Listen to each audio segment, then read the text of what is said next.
What is going on, you guys? It's Andrew back with another video, and today I've got an early look at the upcoming Air Jordan 5 Fire Red. Now, I've got them here in the box, but first, let's give it a little backstory. If you're anything like me, then every day during the week while we spend this time in self-isolation and quarantine, it's just one day closer to Sunday night, 8 p.m. Central, when ESPN premieres new episodes of The Last Dance.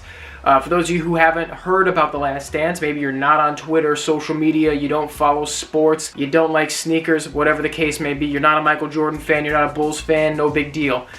Growing up, I've always been a huge Bulls fan, if you guys can't tell from my t-shirt. It's a vintage 1996 Chicago Bulls 4-time championship tee.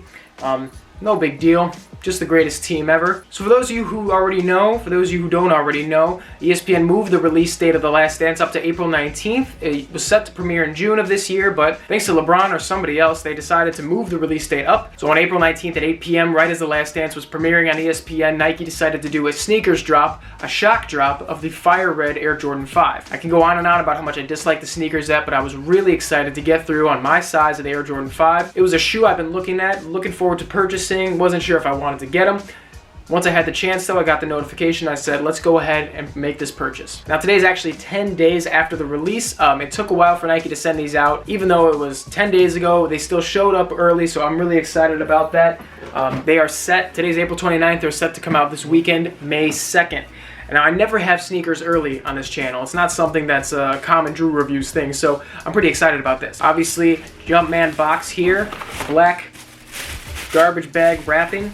And then on the inside, of course, you have the sneaker. It goes without saying that this sneaker is an absolute classic for any Jordan collector. You have the all-white leather uppers, hits of fire red along the sock liner, and of course the heel branding. Let's go ahead and take, I don't even know what this kind of card is. This thing was basically blocking the 3M reflective tongue there. The lace lock and the 3M reflective tongue are an iconic piece of the Air Jordan 5. You've got the Jumpman logo on the tongue, of course. And aside from the almost all white leather upper, you've got that icy netting to match with those icy bottoms. Black midsole, fire red teeth, and that icy sole peeking out a little bit. On the bottoms, you've got Nike imprinted on the black part of the outsole and the Jumpman logo peeking out. So a couple of fun facts about the Air Jordan 5 that maybe some of you knew, maybe some of you didn't already know. The 3M reflective tongue was designed by Tinker Hatfield to make Michael Jordan stand out a little bit more in his on-court photos. The 3M, obviously, it's reflective, so it's going to shine a lot brighter. This wasn't very common in basketball sneakers at the time, in 1990 when these first released 30 years ago. When members of the press would take photos of Michael Jordan from the sidelines, the 3M tongue on the Jordan 5 would pop right out. And of course it has that iconic Jumpman logo, only the third Jordan model to have that logo. And another fun fact about the Air Jordan 5, some of you may not have already known, the usage of the clear rubber outsole on most of the bottom of the shoe actually caused these to be really slippery for a lot of people who were wearing them as basketball sneakers in 1990. At the time, they weren't really buying these just for aesthetics, they were buying these to play basketball, and this was Nike's high-tech basketball sneaker with Michael Jordan's logo on it. Of course, parents were buying them for their kids were playing basketball in them, beating them to shit, and Nike was receiving a lot of letters from parents complaining about the icy outsole being too slippery on the court. This actually led to Tinker designing the Air Jordan 6 with a lot less of the icy outsole used on the bottom and a lot more of the black rubber. So instead of having so much of an icy outsole, the Jordan 6 will have that zigzag pattern, which provided a lot more traction for players using them on the courts. It goes without saying that this is a classic Air Jordan 5 colorway, but one thing you can't ignore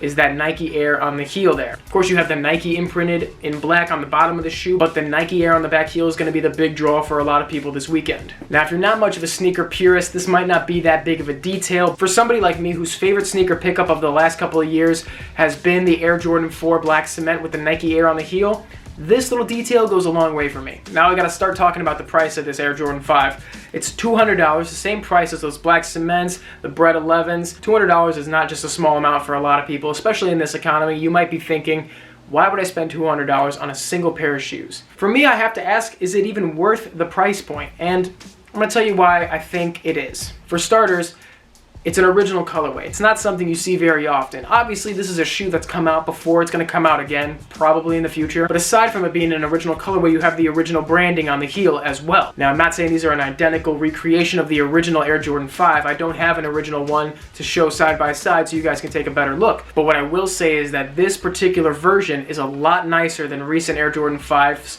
of the same colorway that have come out in the last couple of years. Since I've been collecting sneakers, the Air Jordan 5 Fire Red has come out in 2 different versions, and I don't think they've come even close to the material that's used on this particular shoe. I'm not saying it's the best material on an Air Jordan. I'm not going to compare it to a shattered backboard Jordan 1 or anything like that. I feel like that's just overdone at this point. But when it comes down to the materials used, the leather is a lot more plush and pliable. That's opening the door for a lot more creases. However, that's not always a bad thing. I personally think the shoe looks better with age. The one drawback, of course, is the icy outsoles will yellow over time as you're wearing them. That's kind of a given. If you don't already know, now you know. The materials being used on the shoe being a lot nicer than what we're used to, that's a plus for me. And that kind of justifies that retail price for me. Now, with this being an original Jordan colorway, it's hard to say whether or not these are going to fly off the shelves this weekend or if they're going to sit. It's been pretty hit or miss these last couple of years with Air Jordan releases, so who really knows if these are going to sit or fly off the shelves. Now, I already mentioned the icy outsoles yellowing over time. That's been a big reason why a lot of my most worn sneakers don't have any kind of icy outsole. My favorite colorway of the Jordan 11 is the playoff, black and red, bread, whatever you want to call them. The bread 11s is what I like to refer to them as.